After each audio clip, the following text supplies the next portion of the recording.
I want to thank my friend Stephen Buru for inviting us to join you today. We were in the US for other functions to go and meet with our partners, IFS, to meet with USAID, and also to observe elections. But then we also met with the Kenyans in Washington. We asked the ambassador to organize for us a meeting with the Kenyans who are there. And we were going to come back and go straight back to Nairobi. I will very quickly go through what I consider to be the key points on diaspora policy. Sorry. Now, the Constitution of Kenya 2010 provides, of course, for the progressive registration of Kenyans living abroad, as well as the progressive realization of their right to vote in elections. I'll repeat again.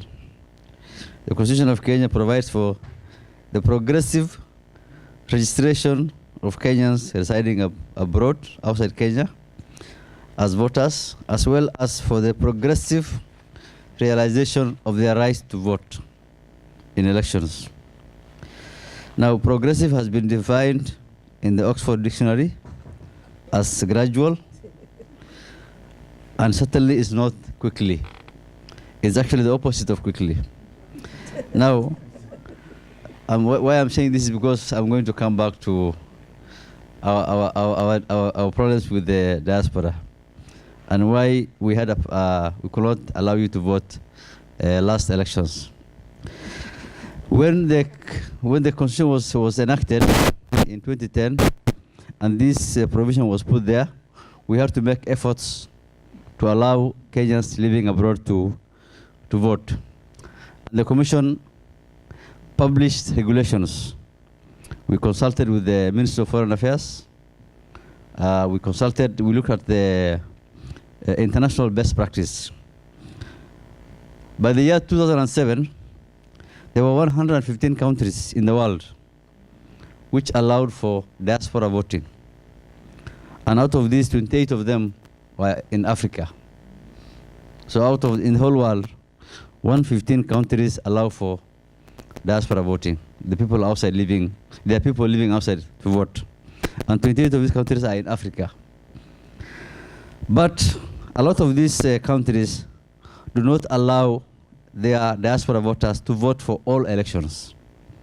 They limit the diaspora voters to specific seats, whether it's presidential, or if a country is like voting for a party. Like in South Africa, you vote for a party, ANC, or other parties. And so you vote for the party. And so you're not allowed to vote for local government elections or other domestic elections. And also, some countries allow what's called postal voting. You send your address to the commission, and then you are sent ballot paper. You fill it in, and you send it back to the commission. And this is done 2 weeks before elections. So people vote either through postal voting. They also very uniquely in UK, for example, they allow what's called proxy voting. I can appoint Jackie to vote for me in these elections in this country, and they give her a proxy voting. Of course, the other country which allows, the only country in the world which allows internet voting is Estonia. Yeah, that is what we know from our own study and our own research. Now, we in Kenya, having a new constitution in 2010, a new election, 6 elections for the first time in Kenya, we attempted, looking at the best practice, to pass the regulations. And we said, we shall use our embassies, high commissions, and consulates as our first point of contact to start voter registration and voting. when we say embassies, we don't actually mean Ambassador Jackie's office. We mean using the infrastructure of the embassy to then help us hire a hall and get the necessary government-to-government support within the host country. It's called host country agreements. So we said in 2013, we passed regulations saying we're going to use our embassies, high commissions, and consulates as voting stations, and that diaspora will only vote for presidential elections and national referendums. I want to repeat again. We said we will allow diaspora to vote for presidential elections and national referendum. What happened is that we were taken to court by Kenyans who are living in the diaspora. I'm sure they are not from UK, but these are also part of Kenyans. They are from USA. Some living in Texas, some living in Atlanta and Minneapolis. Of course, they didn't come themselves in person, but they used proxies in Nairobi to sue us, and they are allowed by law to do that. You can appoint somebody, or somebody can go to court on your behalf if he believes that your rights have been violated. So people went to court on their behalf and challenged the commission's decision to say we will vote in embassies and high commissions.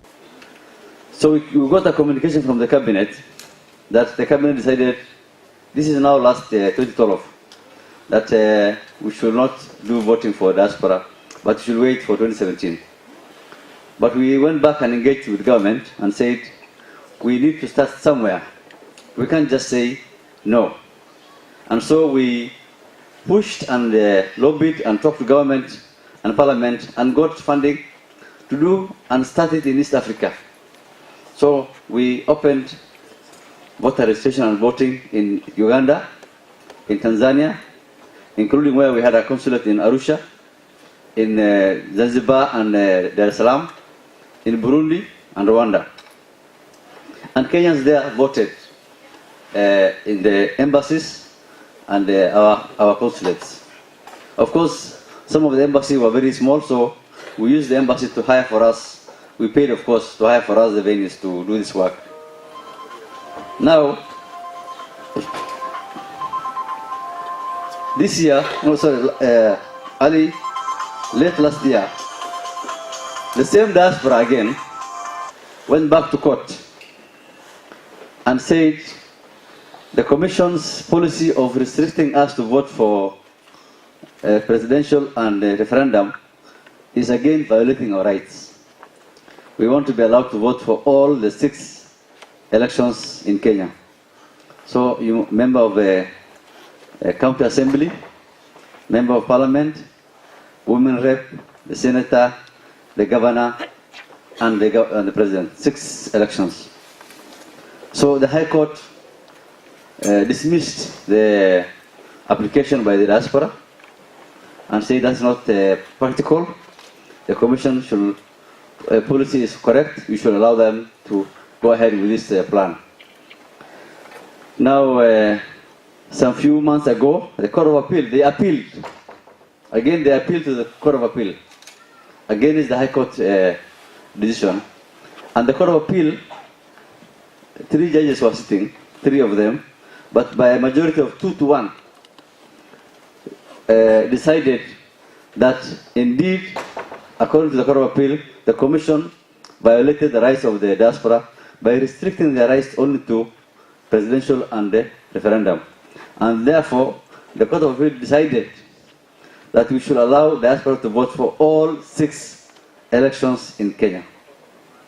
So, we are now required by the Court of Appeal to arrange all ballot papers to go to all over the world. So we find that also a little bit difficult and not in line with the international best practice and in line with the spirit of the Constitution, which talks about progressive realization of this right. And I just defined for you what's the meaning of progressive. It was gradual. You build upon it slowly and you reach there. And so, we as a commission decided we're going to appeal to the Supreme Court against that decision of the Court of Appeal. So now the matter is in the Supreme Court, and we expect a judgment on whether we should go ahead and implement the Court of Appeal decision, or the Supreme Court can hear the Commission's explanation as to why it is difficult to implement these 6 elections for the diaspora. So it's not that the Commission is blocking you from voting. It is our mandate to ensure that your right to vote is respected and you will vote. We are only now discussing whether it is the 6 elections that you want to vote for, or you go for national elections and referendum. Let me just give you an example. If you were to go for that ruling in the Court of Appeal of having to conduct 6 elections for all of you, in this crowd now, you could be having Kenyans from all the 47 counties. Am I right? You could have all banner from Garissa County, Wajir County, Madera, Muranga, Nyandarua, Kisumu, all counties. And again, not all of you are from the same constituency. You are from different constituencies. And again, you're not from the same county assembly ward. You are probably from different divisions. That would require us to do. So imagine, if you could for a minute, the data management and the logistics of trying to arrange all that voting for all of you, and how we have to take it back to Kenya. So we are trying to explain to the Supreme Court these challenges, so that we can go back to the international best practice, which is to allow diaspora generally to vote for national seats, president, national referendums, and that kind of. In other countries, the policy of voting in embassies is not unique only to IEBC or Kenya.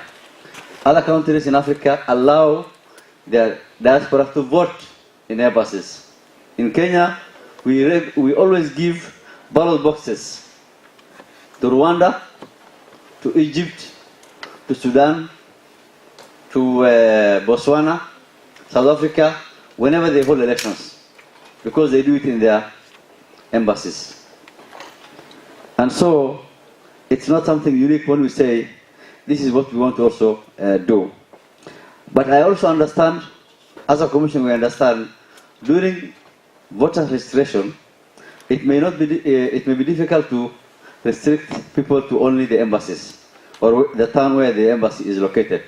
For example, in Washington alone, it's going to be difficult for someone who is in Atlanta or Texas to travel all the way to Washington or LA to register to vote, go back, then come back to vote again.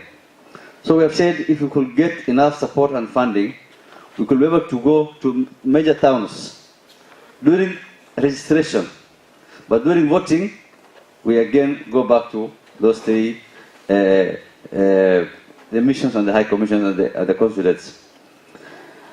So that is the position of the commission. The policy that we are developing is now we want to sign an agreement with the Ministry of Foreign Affairs. We have set up an Inter-Agency Advisory Committee, IAAC, which